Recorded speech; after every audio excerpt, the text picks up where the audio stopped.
देखो ट्रांसलेशन में हम लोग पढ़ते हैं ना कि कुछ ऐसे सेंटेंस होते हैं जिसमें 3 चीज की झलक मिलती है आपको। क्या क्या चीज की? अनिवार्यता, उसके बाद बाध्यता और आवश्यकता। अनिवार्यता का मतलब होता है कि आपको निश्चित रूप से वह काम करना है, अनिवार्य है, आपको इच्छा हो या ना हो। जैसे स्कूल जाना, प्रतिदिन स्नान करना, क्या प्रतिदिन भोजन करना, ये सब अनिवार्य है कि नहीं? तो जिस सेंटेंस को आपको पहले से पता चले कि अनिवार्य है यह काम करना, तो उसमें हम क्या कहते हैं कि वर्ब के बाद टू का प्रयोग किया जाता है। समझ गए?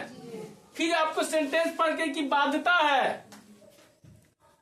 बाबूजी कहें कि बउआ रे बाजार जो गोभी खरीद के लाना, अब थोड़ा तो क्रिकेट दिखाई दे रहा है, कहा बाबूजी नहीं जाएंगे, तो बाबूजी कहेंगे लाओ लाठी, दूर लाठी लगाते हैं, क्या तब डर से गए कि अपने खुशी से गए? उसी को कहते हैं बाध्यता, मजबूरी। समझ गए? तो वहां पर भी आएगा तो वर्ब के बाद क्या लगाएंगे? टू का प्रयोग करेंगे। फिर आवश्यकता, आपको पेट में दर्द है, डॉक्टर के पास जाइए कि नहीं जाइएगा? क्यों? आपको आवश्यकता है। आपको पढ़ना है तो सर जी के पास जाइए कि नहीं जाइएगा? क्या है? आवश्यकता है।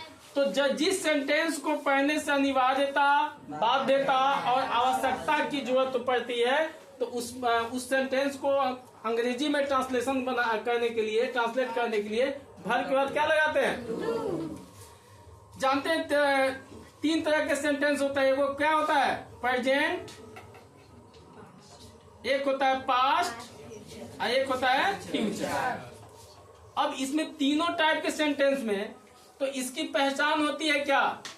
पढ़ता है, पढ़ती है या पढ़ते हैं, या को है, की है या के है।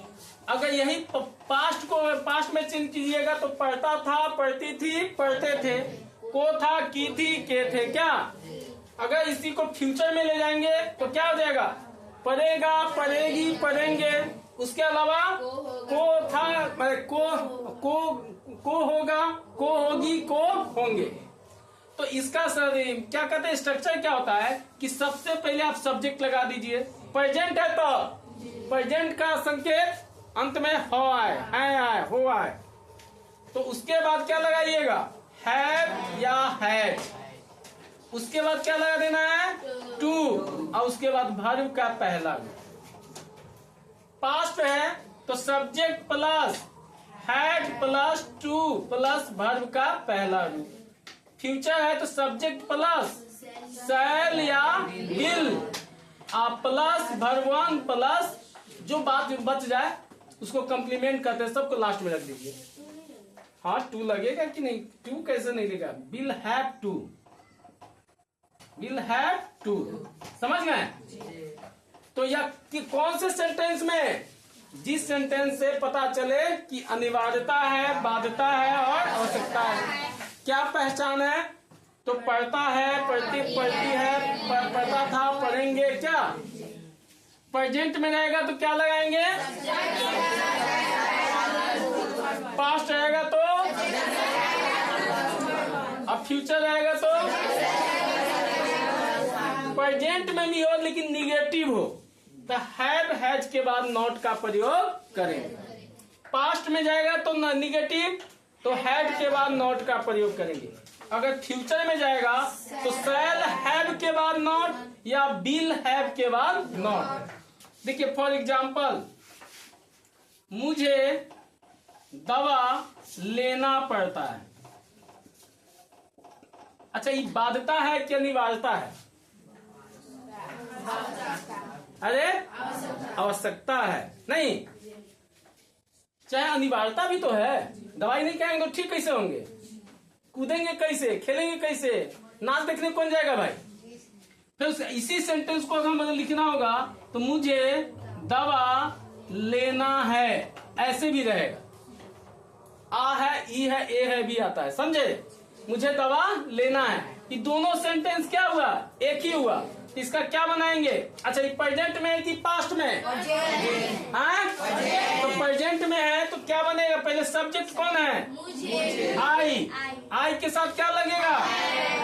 उसके बाद और लेना का होता है टेक। क्या लेना है? मेडिसिन। तो I have to take medicine. कोई दिक्कत? इसका निगेटिव बनाएंगे तो अगर इसका इंट्रोगेटिव बनाएंगे तो यही पता था मुझे दवा लेना पड़ता था, तो क्या बनाते? I had to take medicine.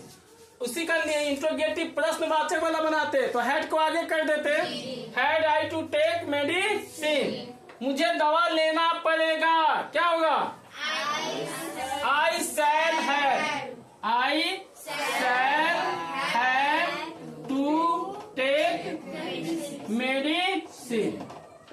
कोई दिक्कत? इसी का निगेटिव बनाएंगे तो क्या हो जाएगा? तो समझ गए कि जिस सेंटेंस को पढ़ने से पता चले कि जिस अनिवार्यता का बोध हो, यानी कोई क्रिया में अनिवार्यता का बोध हो, आवश्यकता का बोध हो और बाध्यता का, तो उसका यह प्रेजेंट, पास्ट, फ्यूचर में यह 3 स्ट्रक्चर होते हैं। हमेशा उसमें वर्ब का बाद किसका प्रयोग किया जाता है? टू का।